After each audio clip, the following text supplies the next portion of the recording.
Hey everyone, my name's Brenda and I'm a speech language pathologist. And today I am going to be discussing voice output devices, who can use them, and the different types that are out there, just to increase kind of awareness and where you can find these devices. So, first of all, what is a voice output device? It could be something that's low tech or something high tech, and it's used for an individual who has an expressive language impairment and it makes them able to communicate a message. So I'm going to be talking about these devices. These are nice and affordable, super easy to use, and they are made by Learning Resources. So I will talk about those, but just to show you what else is out there, I'm going to share my screen real quick and just show you the different kinds of devices that are out there. Okay, so those are our answer buzzers. I'll talk about that in a second. Okay, so this website is called AbleNet. They have a whole lot of wonderful devices. So here I just pulled up some speech generating devices. And what these are, they're very similar to this, but they are more involved. So you can record a message on there. You can change the volume on it, which is really nice. And some of these, like if you look at these yellow ones over here, they are called step-by-steps and they hit different levels. So that means you can record multiple messages, so you don't have to keep recording your voice over and over again. And let me see if I can zoom in. And there are different levels, so it's hard to see, but see how there's a button here and it says level 1, 2, 3? That's pretty much a way of making separate pages, if you will.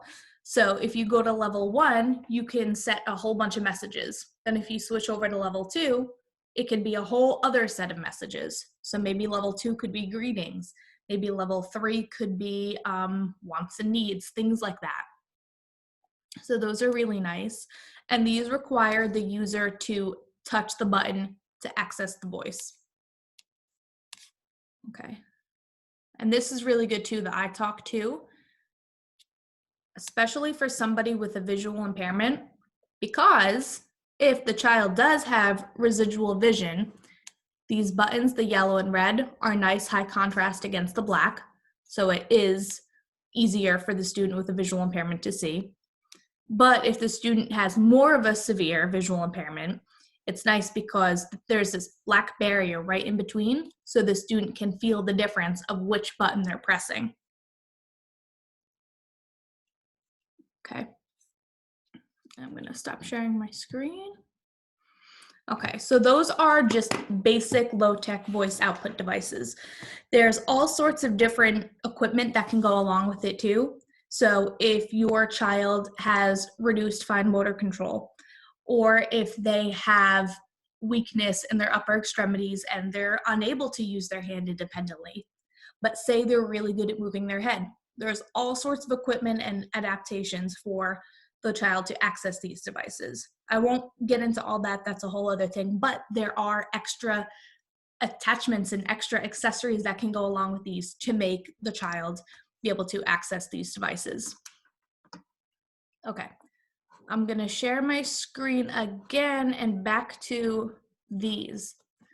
So this is what I'm gonna talk about today. These are awesome because they're super affordable. It's $25 for 4 of these buttons. And these are Learning Resources, that's the brand. You can also get them on Amazon too. And they are super easy to use.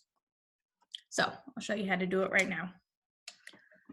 If you have a pre-recorded message, all the user needs to do is touch the button and it will speak out the message.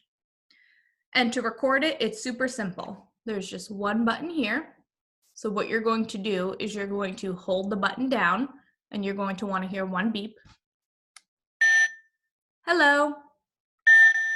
And then once you remove your finger, you'll hear the 2 beeps. That means it recorded your message. So let's check if it recorded. Hello. It recorded. Okay, so this is really good to use just for a single message. So this is really good for an earlier communicator.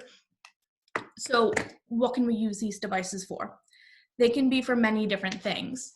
So we can use these just to use for greetings, okay? So like I have on here, hello. You can have it for wants and needs.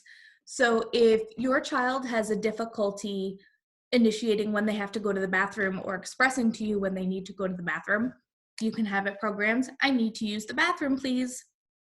But the trick with these are, and any communication device, is to have it readily accessible at all times. It should always be with the child. Because if this button says, I have to go to the bathroom, and it's all the way across the room, it's not going to be successful. They're not going to walk over to the other room to get the button to press, I have to go to the bathroom. So whether they have a tray on their wheelchair or whether it's on a table where they're always at, or a work area or a desk, somewhere where they always are and they know it's accessible to, that's a good spot to keep it. And these are good to Velcro. So if you do have a child who is in a wheelchair and who does have a tray, it's good to Velcro these right onto the tray so that it can't fall off or be moved off of it as easily. So that's a really good way. We use that with a lot of students too. So you can also use these buttons if you want your child to answer questions or make choices. So then you could use 2 of the buttons. So you could even use it during snack time. And you could say, okay, do you want chips or cookies? And then have them touch their answer. Now, in the beginning, it might be good to use symbols to put on top of these. So, for example, if you're asking your child a yes or no question, you could take symbols and you could Velcro the symbols onto the button. So it's pairing the symbol with the voice output. So if you're asking them a yes or no question, they could touch yes or no, and then they will have the symbol here. So that will increase their receptive language, and it'll make it easier for them to make that connection between the two. Overall, these are just a really good way for your child to be able to expressively communicate a message. These are a good beginning step until the child moves on to using something with cells. So like, hold on, let me pull up my screen again, and I'll show you what I'm talking about with cells. Okay, so like something like this. These have different cells. So these are quick talkers, and that means that the child can use all these different buttons here. And there's different page layouts, so you can pretty much customize it to whatever you want. Like, I'm hungry, I'm thirsty, I want my chips, I want my juice, things like that. And you can change the page inserts as well. So those are nice, so it's not just one message. But that would be a little bit down the road. It's nice to have these in the beginning, and like I said, super affordable. Okay, so I hope you all learned something, and I will see y'all soon. Bye.